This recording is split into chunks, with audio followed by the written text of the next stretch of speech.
नमस्कार. गावरान तडका या यूट्यूब चॅनलवरती तुम्हा सगळ्यांचं अगदी मनापासून स्वागत आहे.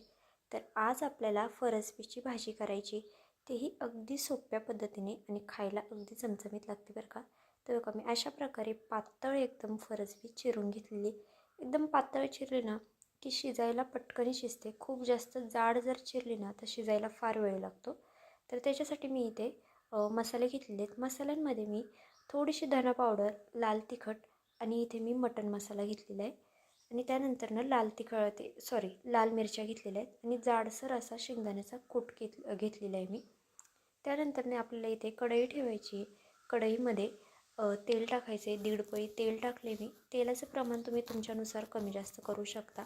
तेल आपलं छान गरम झालं की त्यानंतर आपल्याला त्याच्यामध्ये मोहरी आणि जिरं टाकून घ्यायचे. आणि हां, माझ्या चॅनलवरती जे कोणी नवीन असेल ना त्यांनी प्लीज एक चॅनलला सबस्क्राईब नक्की करा, कारण नवीन यूट्यूबरसाठी तुमचं एक सबस्क्राईब खूप जास्त मोलाचं असतं. तर त्यानंतर आपल्याला हिंग आणि हळद टाकून घ्यायची. हिंग आणि हळद टाकल्याच्या नंतर आपण जी फरसबी घेतली होती ना कट करून, ती टाकून घ्यायची. मी फरसबी कट करायच्या आधी धुवून घेतलेली, त्याच्यामुळं पुन्हा धुत नाही बसले. तर बघा आता ही छान आपल्याला आहे ना तेलावरती परतून घ्यायची. तेलावरती परतले ना की भाजी शिजायला पटकनी शिजते, फार वेळ घेत नाही भाजी शिजण्यासाठी. तर बघा आता ही मिक्स करायची. त्यानंतर आपल्याला ह्याच्यामध्ये ज्या आपण कट करून लाल मिरच्या घेतल्या होत्या ना त्या टाकायच्यात. ह्या मी वरून टाकते. तुम्हाला जर हवं असेल तर तुम्ही डायरेक्ट तेलात टाकल्या तरीसुद्धा चालते. त्यानंतर चवीनुसार मीठ टाकून घ्यायचं आहे आपल्याला. आणि तुम्ही म्हणत असाल मसाले तर टाकलेच नाही, तर मसाले आपल्याला टाकायचे पण नंतर टाकायचे. ते कधी टाकायचे तर व्हिडिओ संपूर्ण बघा तुम्ही. तर मीठ टाकल्याच्या नंतर आपल्याला हे छान असं मिक्स करून घ्यायचं आहे.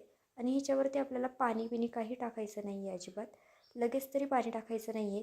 वेळ जर पडली तरच 1-2 चमचे आपल्याला पाणी टाकायचे. तर बघा आता आपल्याला आहे ना ह्याच्यावरती झाकण ठेवून घ्यायचं आहे. असं संपूर्ण झाकण ठेवायचं आहे आणि झाकणावरती सुद्धा पाणी वगैरे ठेवायचं नाही आहे. 5 मिनटं झाकण ठेवून भाजी छान अशी परतून घ्यायची. आणि झाकणाला खालून जे पाणी सुटतं ना ते आपल्याला ह्याच्यामध्ये निथळून घ्यायचे.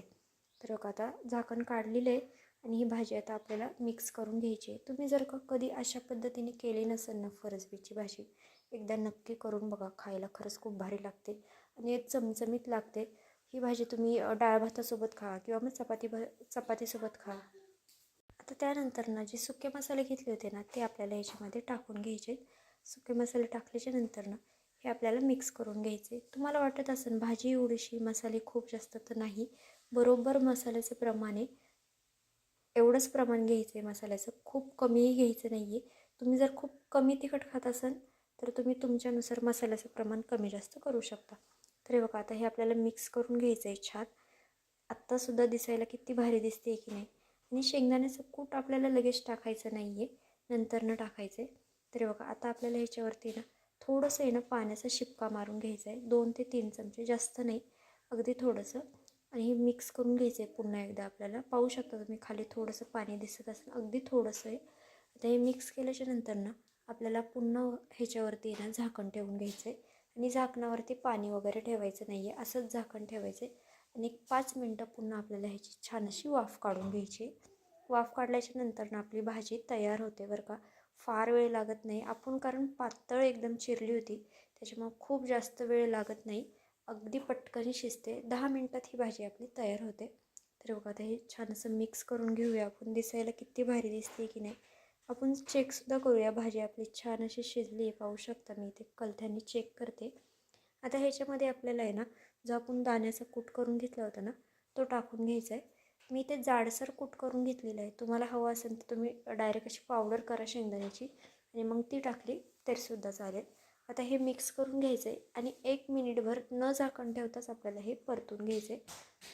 म्हणजे कसं ना, शेंगदाण्याचे आपण लास्टला टाकलेत ना त्यालासुद्धा छान असा मसाला लागला जातो. तर बघा आपलं आता मी 1 मिनिटभर असं परतून घेतलेली ही भाजी छान अशी. पाहू शकता तुम्ही, दिसायला किती भारी झालेली आहे. तुम्ही नक्की ट्राय करा अशा पद्धतीने. जर का तुम्ही कधी अशी केली नसेल ना नक्की करून बघा. आता ह्याच्यामध्ये आपल्याला भरपूर अशी कट केलेली वरून कोथिंबीर टाकायची आणि ही भाजी छान अशी मिक्स करून घ्यायची. कोथिंबीर लास्टलाच टाकायची, अगोदर टाकू नका. कोथिंबीर टाका, भाजी मिक्स करा आणि मग गॅस बंद करा. तर इथे आपली भाजी तयार झालेली आहे. तुम्हाला आजची रेसिपी कशी वाटली आहे मला कमेंट करून नक्की सांगा. चॅनलवरती जे कोणी नवीन असेल त्यांनी आवर्जून एक सबस्क्राईब नक्की करा. चला तर भेटूया नवीन रेसिपीसोबत. तोपर्यंत